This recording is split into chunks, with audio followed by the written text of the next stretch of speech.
ازت خواسته بودم، پا نذاری رو من و این غرورم، کاشکی از چشم تو افتاده بودم.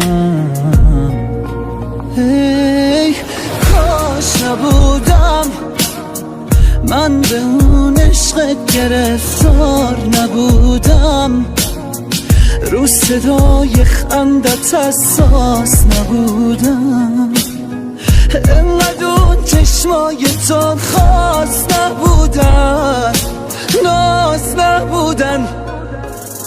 یکی مثل من چشماش شب از عشقت باری، یکی مثل اون دوستت نداره ولی دوستش داری. اشکم در اومد وقتی صدای خندت اومد، تو یه عاشق و کشتی دیگه اونو از دست دادی. یکی مثل من چشماش شب از عشقت باری، یکی مثل اون دوستت نداره ولی دوستش داری.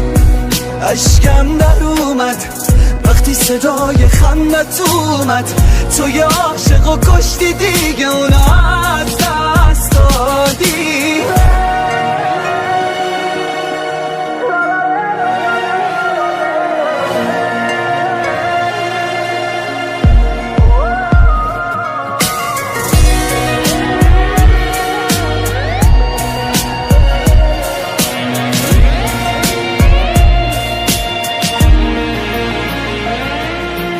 کاش نبودم، کاش همون اول تو رو شناخته بودم، دلو نباخته بودم، ساخته بودم چی ساخته بودم از عشق تو، و کاش بدونم کی توفانت اومد. کاش نبودم.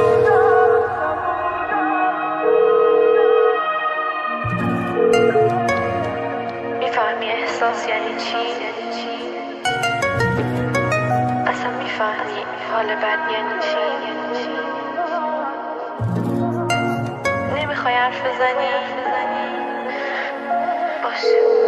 یکی مثل من چشماش شب از عشقت باری، یکی مثل اون دوستت نداره ولی دوستش داری.